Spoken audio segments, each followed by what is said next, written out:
بسم الله الرحمن الرحيم. اهلا بيكم على قناه صحبه الكروشيه. معاكم سلوى الفحام. النهارده ان شاء الله هنشتغل مع بعض شنطه بسيطه جدا وسهله جدا وسريعه في نفس الوقت. كل اللي هنبقى محتاجينه طقم جلد باي مقاس وباي شكل، مش شرط الشكل ده، وخيط. انا اشتغلت هنا بخيط سلسله، تقدري تشتغلي بخيط سلسله خيط مقاميه، وانا استخدمت هنا ابره رقم 5.5 لان الخيط نوعا ما سميك. طبعا حسب سمك الخيط اللي هتشتغلي بيه هتستخدمي ابره 4 5، يعني حسب سمك الخيط اللي انت هتشتغلي بيه. الشنطة من الداخل تعتبر كبيرة زي ما احنا شايفين كده. طيب تعالوا كده نبدأ ونشوف هنشتغل ازاي، واتمنى من ربنا ان شاء الله الفيديو النهارده يفيدكم ويعجبكم. في الاول هنعمل عقدة بداية وهشتغل 13 سلسلة. 1 2 3 4 5. هبدأ من السلسلة رقم 2، هشتغل في الحلقة الثالثة وهبتدي اشتغل غرز حشو. هنا اسحب الخيط، هلف الخيط واطلعه من لفتين. دي كده اول غرزة حشو ممكن نعلمها، وهبدأ فوق كل سلسلة هشتغل غرزة حشو في الحلقة الثالثة للسلسلة.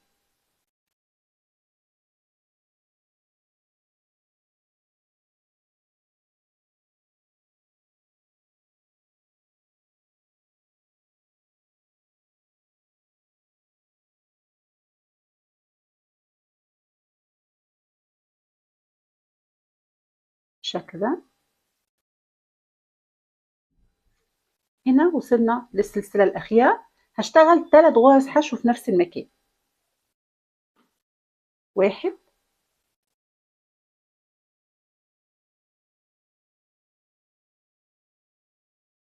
2 3. 3 غرز حشو في نفس المكان، وهاخد الخيط ده معايا تحت الشغل وابتدي اشتغل قصاد كل غرزة حشو. هشتغل غرزة حشو في اللفة الخلفية للسلسلة، يعني السلسلة اهي في لفتين، انا هشتغل في اللفة ايه الخلفية دي هنا، وابتدي اشتغل غرز حشو. 1 2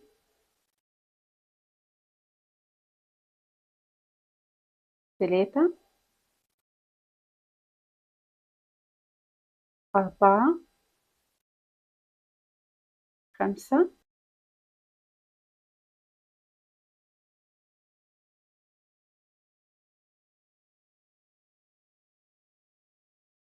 10. 10 غرز حشو. وهنا في غرزة الحشو الأولى هنشتغل 2 غرزة حشو عشان يبقى هنا في 3 غرز حشو زي بالظبط الجهة التانية. احنا كنا بدأنا وعملنا في أول سلسلة هنا غرزة حشو واحدة احنا معلمينها اهي، فهعمل هنا 2 غرزة حشو عشان يبقى عندي 3 غرز حشو. 1 في نفس المكان كمان غرزة حشو 2 بالشكل ده. طيب هنبدأ بقى السطر التاني. هنا أنا هبدأ السطر التاني على طول، يعني هشتغل بشكل حلزوني، مش هقفل السطر الأول ولا حاجة. هبدأ على طول من الغرزة الأولى اللي احنا معلمينها دي. احنا بس بنعلم الغرزة الأولى عشان نعرف بدايات كل سطر فين. فهنشيل العلامة كده وهبدأ أشتغل في السطر التاني. دي كده غرزة الحشو الأولى. كل غرزة هتلاقي فيه لفة أمامية وفيه لفة خلفية، وكمان لما تلفي الغرز كده هتلاقي فيه لفة تالتة هنا كده. شايفة ازاي؟ اللفة التالتة دي هي دي اللي أنا هشتغل فيها. هاجي هنا واشتغل 2 غرزة حشو. 1 في نفس المكان كمان غرزة حشو 2، وهنعلم الغرزة الأولى. فوق غرزة الحشو التانية هنا هنشتغل غرزة حشو واحدة. فاحنا بنشتغل فين؟ هنا الغرزة اهي، انا بلفها كده واشتغل في الحلقة التالتة دي، وهفضل شغالة كده لغاية ما اوصل للثلاث غرز حشو اللي موجودين في السلسلة الأولى الجهة التانية في نفس المكان.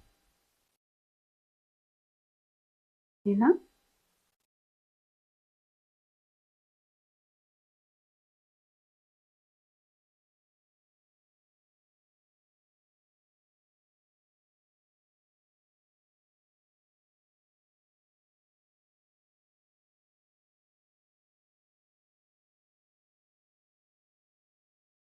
هنا وصلنا للثلاث غرز الموجودين في السلسلة الأخيرة.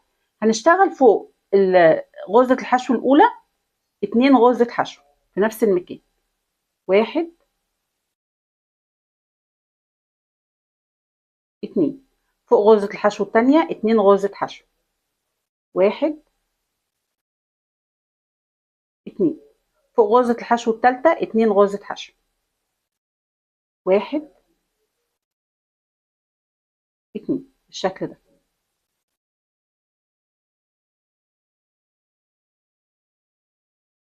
وهنا احنا عندنا بين السلسلة الأولى والأخيرة في 10 غرز حشو، فهشتغل فوقيهم 10 غرز حشو في اللفة الثالثة زي ما اتفقت معاكي. هنا هنعد 1 2 3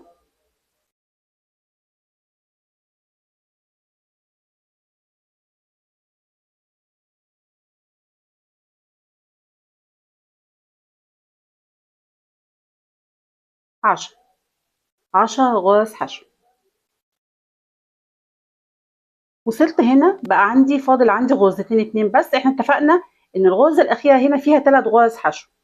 الغرزتين دول بيبقوا في النهاية، وفي البداية كان في غرزة أنا اشتغلت في البداية 2 حشو في الغرزة الثالثة هنا، فبالتالي الغرزتين دول هشتغل فوق كل غرزة فيهم 2 غرزة حشو عشان يبقى اشتغلت في ال3 غرز فوق كل غرزة 2 حشو.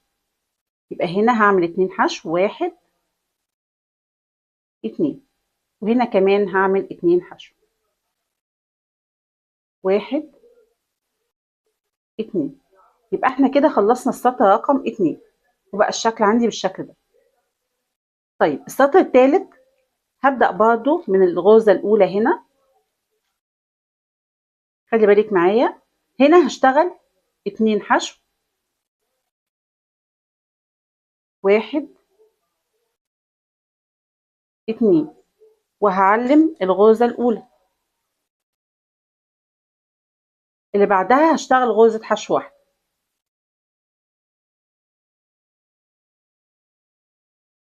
وبعدين هيبقى عندي هنا ال10 غرز الثابتين معايا. 10 غرز ثابتين معايا هشتغل فوقيهم 10 غرز حشو. 1 2 3 4 5 6 7 8 9 10. وصلت هنا بقى عندي 6 غرز، كانوا 3 عملت تزايد في السطر الثاني فبقى عندي 6 غرز. 1 2 3 4 5 6. تمام.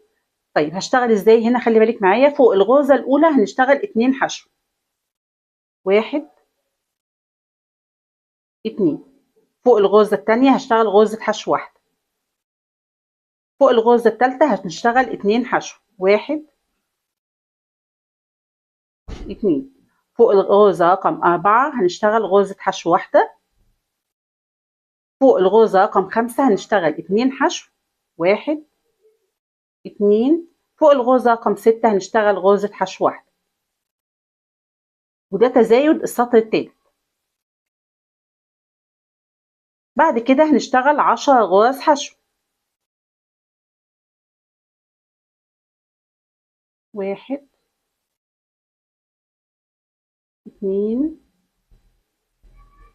3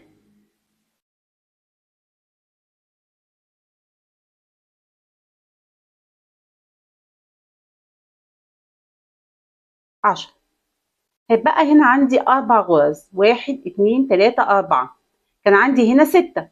اشتغلنا في الأول 2، في أول واحدة عملنا 2 حشو وفي الثانية عملنا غرزة حشو واحدة، فبالتالي فاضل لي هنا الأربعة. هنشتغل فوق الغرزة الأولى 2 حشو، فوق الغرزة الثانية واحدة حشو، فوق الغرزة الثالثة 2 حشو، فوق الغرزة الرابعة واحدة حشو. تمام. طيب يبقى هنا هنشتغل 2 حشو عشان ده نفس التزايد اللي عملناه الجهة الثانية. هنا 2 حشو وبعدين غرزة حشو واحدة، وبعدين هنا 2 حشو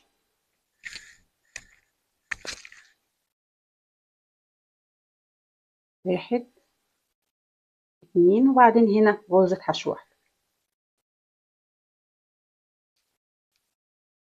كده خلص معايا السطر رقم 3. ومش هعمل تزايد تاني بقى، انا هكتفي بالتزايد ده، وبعد كده هبتدي اشتغل فوق كل غرزة حشو غرزة حشو بدون اي تزايد لغاية ما اوصل لطول الشنطة اللي انا عايزاه. وبرضه هحتفظ دايما بمكان الغرزة الاولى، مجرد بس ايه ان انا ببقى عارفة بداية السطر فين.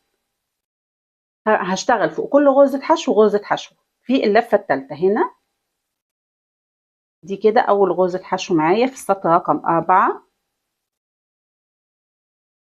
وهبتدي اشتغل بنفس الطريقة السطر كله.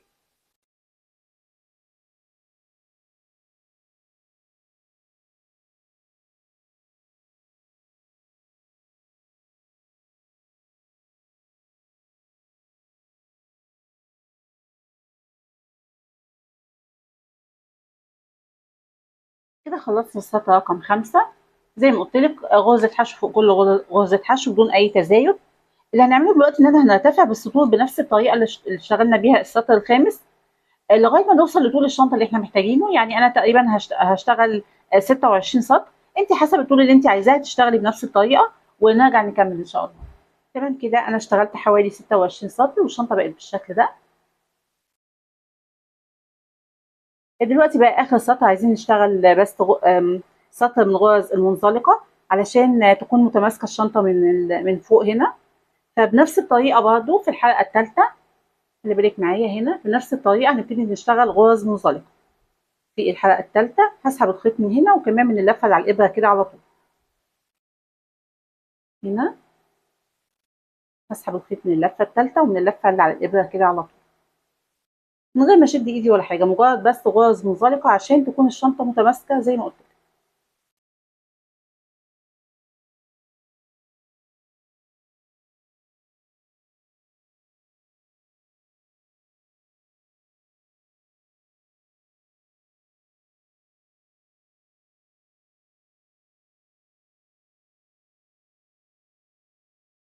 بالشكل ده. في النهاية هنا هقص الخيط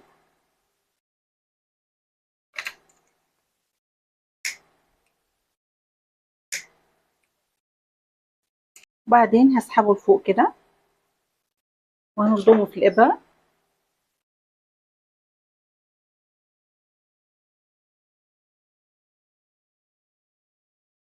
خلي بالك معايا هنا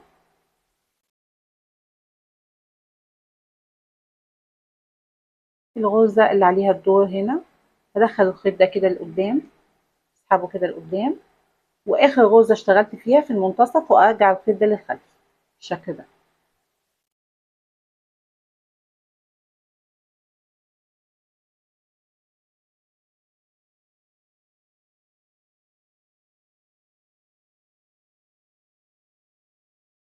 طبعا الخيط دوت هحاول كده اخفيه كويس جدا بين الغرز من داخل الشنطة، وكده الشنطة تبقى جاهزة ان احنا نركب القلاب وايد الشنطة بكل بساطة.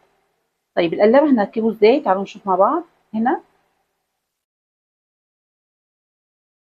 هنوسطنه بالشكل ده،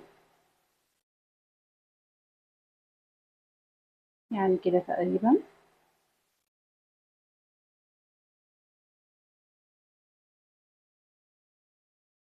هنشوف هنا هنعلم مكان بداية القلاب وهنمشي على نفس الصف عشان نشوف نهاية القلاب هتبقى هنا بالشكل ده. وهنبتدي نلضم الخيط بنفس الإبرة السوري بنفس نوعية الخيط ونشبك القلاب. هنشوف ازاي. هنا أنا هحاول بس في الأول أثبت الخيط في الشنطة،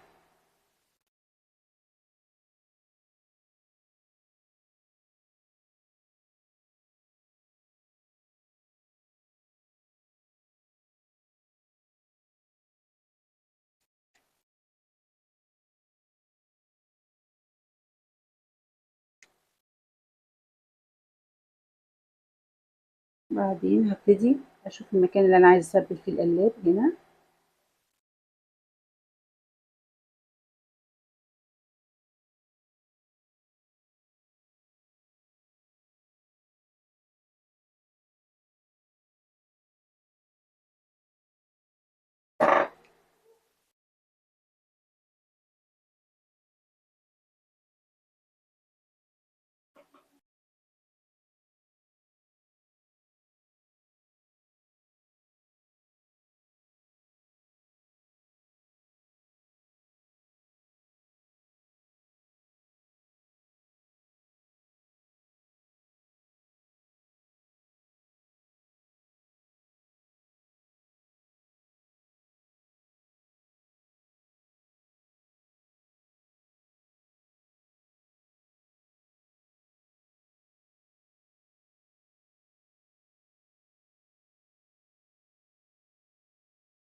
بالشكل ده كده. طبعا الخيط الزياده هثبته من داخل الشنطه كويس جدا. وبعدين هنبتدي نوسطن القلاب بالشكل ده عشان نشوف الجزء التاني هيبقى مكانه فين بالظبط. هنا